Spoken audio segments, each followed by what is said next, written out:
अब क्या आता है, टर्बुलेंट फ्लो। क्या आता है मित्र, टर्बुलेंट फ्लो। क्या आता है दोस्त, टर्बुलेंट फ्लो, है ना, टर्बुलेंट फ्लो, है ना। जैसे अगर पानी एक बकेट में है और उसको तुम कैसे भी स्टीर कर लो, ऐसे ऐसे, है ना, तो वो क्या होगा, टर्बुलेंट फ्लो होगा, है ना। तो पानी पी रही है, उसके बाद में तो उसको ऐसे ऐसे हिला दे तो क्या होगी, टर्बुलेंट फ्लो होगा। रिवर जो है वो एक जगह से एकदम नेरो हो गई तो वहां पर क्या होगा, फ्लो की वेलोसिटी इतनी बढ़ जाएगी कि टर्बुलेंट फ्लो है। तो जब फ्लो की वेलोसिटी, जैसे एयर अच्छी मंद मंद बहने के बजाय कहीं पे प्रेशर में इतना ज़्यादा डिस्टर्बेंस आ गया कि एयर बहुत तेजी से बहने लग गई, तो उसको हम क्या बोलेंगे, एयर का टर्बुलेंट फ्लो। उसमें पेड़ जो है वो ऐसे ऐसे हिलते, कभी इधर जाता है, कभी इधर जाता है, कभी इधर जाता है, तो वो टर्बुलेंट फ्लो। तो टर्बुलेंट फ्लो सिंपल है ना। In this flow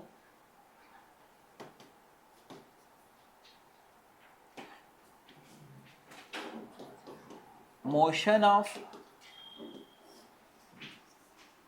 fluid molecules is irregular,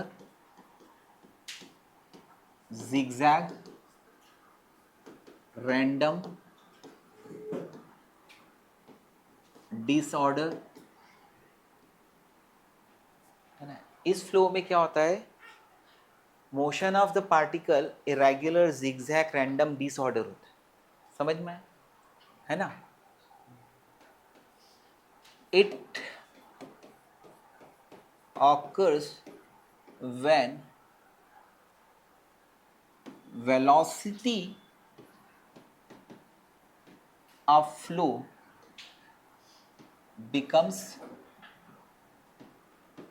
more than critical velocity। अगर फ्लो की वेलोसिटी एक पर्टिकुलर वेलोसिटी से कम है तो वो क्या है, स्ट्रीमलाइन है। उससे ज़्यादा हो जाती है तो वो क्या हो जाता है, टर्बुलेंट, है ना। अगर तांडव आ जाता है हवा में तो वो क्या हो जाता है, टर्बुलेंट। इसमें क्या होता है, इरेगुलर, जिगजैग। जैसे अगर मंदिर में तुमको पता पड़ गया कि 12 बजे साईं बाबा जो है वो क्या करेंगे, आपको आशीर्वाद दे देंगे, आया समझ में, तो वो नहीं है ताकत, आपको क्या करना पड़ेगा, मेहनत करना पड़ेगी, ठीक है, इसके लिए। ठीक, तो कुल मिलाकर आशीर्वाद तब फलता है जब हम मेहनत करते हैं, ठीक है, और मेहनती लोगों को ही आशीर्वाद मिलता है, ठीक है, समझ गया।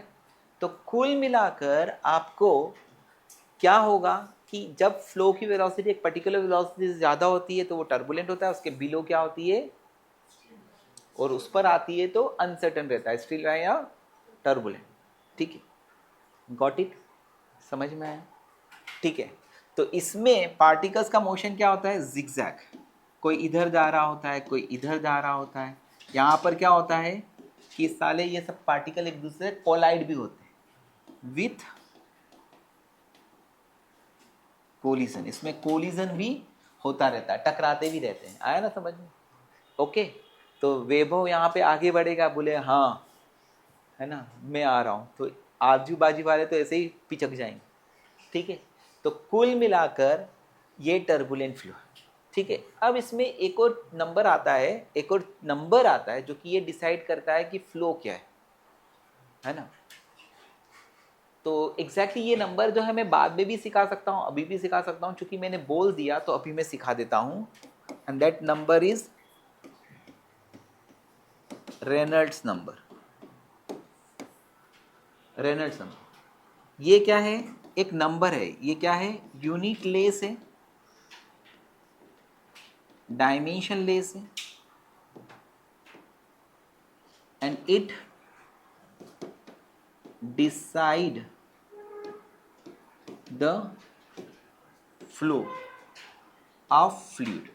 ये फ्लूइड के फ्लो को डिसाइड करता है कि वो क्या है। तो रेनॉल्ड्स नंबर को हम अगर एन से बताते हैं तो एन इक्वल टू आता है आर वी रो अपॉन ईटा। ये इसीलिए मैं अभी नहीं बताता हूँ, बाद में बताता हूँ, लेकिन अभी मैंने बोल दिया सो बोल दिया, है ना। जब किसी पाइप में ये पाइप है, इसमें लिक्विड फ्लो हो रहा है, इस पाइप की रेडियस क्या है, आर है, फ्लो की वेलोसिटी क्या है, वी है ना, लिक्विड की डेंसिटी क्या है, रो है, और ईटा जो है वो क्या है, coefficient of viscosity, coefficient of viscosity. Okay दोस्त, तो ईटा क्या है, कोएफिशिएंट ऑफ विस्कोसिटी। तो रेडियस ऑफ द पाइप जिसमें फ्लूइड फ्लो हो रहा है, आर है, वी इज द फ्लो की velocity, rho is the density of the liquid, and eta is the coefficient of viscosity of the liquid, है ना। तो ये जो नंबर आता है, अगर ये नंबर लेगा जब डेंसिटी कम और ईटा ज़्यादा होगा, है ना, अगर रो कम होगा और ईटा ज़्यादा होगा तो फ्लो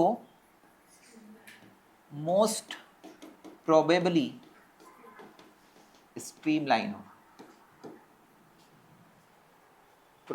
यानी कि स्ट्रीमलाइन की होने की प्रोबेबिलिटी क्या होगी, ज़्यादा होगी, है ना। डेंसिटी ऑफ द लिक्विड क्या हो, कम हो, और कोएफिशिएंट ऑफ विस्कोसिटी क्या हो, ज़्यादा हो, तो फ्लो जो है वो स्ट्रीमलाइंड रहेगा।